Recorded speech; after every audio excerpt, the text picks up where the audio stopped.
ہرس کرنا، ہوس کرنا، مال کے پیچھے بھاگنا.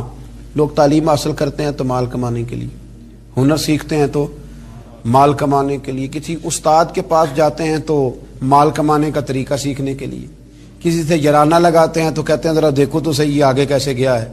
جب مطمع نظر ہی مال ہو، جب توجہ ہی ساری مال کی طرف ہو، جب دولت ہی ہر چیز کا لوگ ماں حاصل سمجھ لیں اور مقصود اور مدعائی دولت کو بنا لیں، تو پھر انسانوں میں کمزوریاں پیدا ہوتی ہیں، روحانی قوتیں ختم ہوتی ہیں، پھر انسانوں کے اندر شوق، ذوق اور وہ ساری چیزیں کمزور پڑتی ہیں. میرے نبی کریم، پھر پڑھیے، خوش ہو کے پڑھیے، نبی کریم صلی اللہ تعالی علیہ وآلہ وسلم نے نا ہمیں یہ سکھایا ہے، بتلایا ہے کہ قناعت کرو، تھوڑے پر راضی رہنا سیکھو.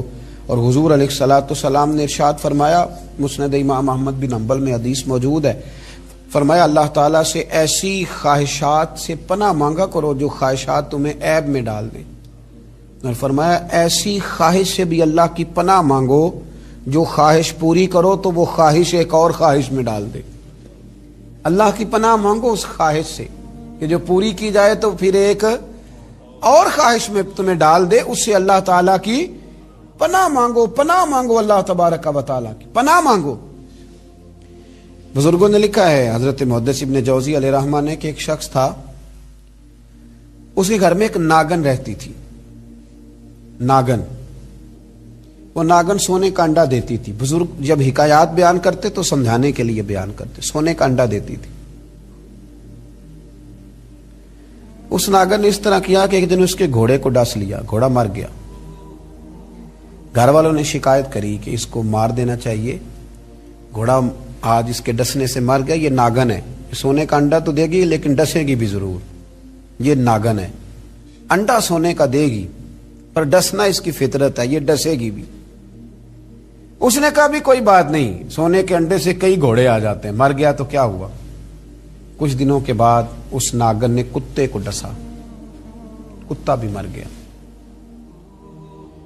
گھر والوں نے شور مچایا کہ یہ ناگن ہے تو اسے دودھ پلاتا ہے، یہ سونے کا انڈا تو دے گی پر ڈسے گی بھی، اس لیے کہ ڈسنا اس کی فطرت ہے، اس کی طبیعت ہے. اس نے کہا کوئی بات نہیں، سونے کے انڈے سے کئی کتے خریدے جا سکتے ہیں. کچھ دنوں کے بعد اس نے پڑوسیوں کے کچھ جانوروں کو بھی ڈسا.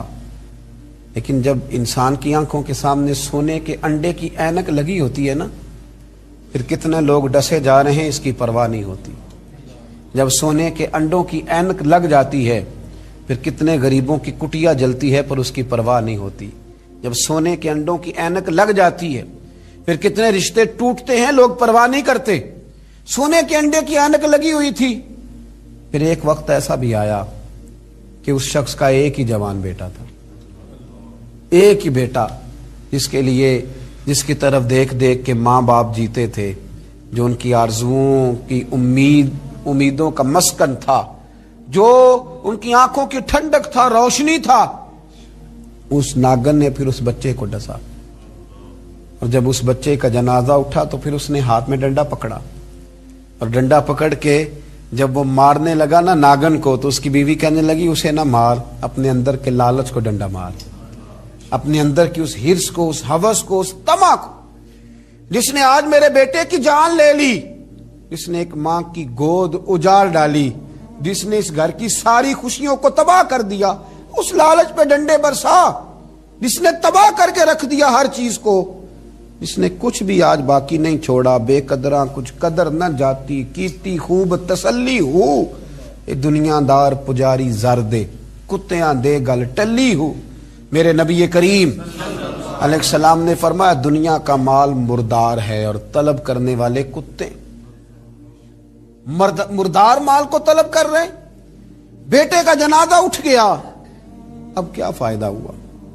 آج روحوں کے جنازے اٹھ رہے ہیں، آج دلوں کے جنازے اٹھ رہے ہیں. آج تن کے اجلے لوگوں کے من کے اندر کچھ بھی موجود نہیں، مردہ روحیں، مردہ دل، مردہ خیالات. ہر چیز مائنس کر کے جو چیز پیچھے بچی ہے وہ صرف دولت ہے. ہر چیز مائنس کر کے ہمارے پاس جو پیچھے بچی ہیں وہ جائیدادیں ہیں. ہر چیز مائنس کر کے جو ہم نے بچایا ہے وہ دنیا کا مال ہے. باقی ہر چیز تباہ ہو گئی. بھائی کے ساتھ جھگڑا چل گیا ہے چونکہ ایک 4 مرلے کے پلاٹ کا معاملہ تھا. والد کے ساتھ تنازع چل گیا ہے چونکہ اس نے ہمیں حصہ کم دیا تھا. اماں کے ساتھ جھگڑا ہے کیونکہ وہ بڑے بھائی کی جائیداد زیادہ دینے کے حق میں ہے.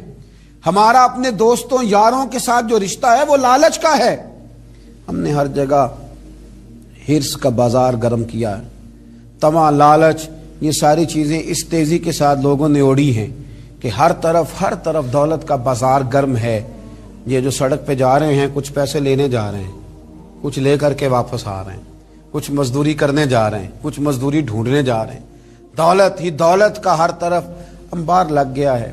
یوں محسوس ہوتا ہے کہ جیسے اب جو کسی سے سلام لیتا ہے تو وہ بھی پہلے سوچتا ہے کہ مجھے میسر کیا آئے گا.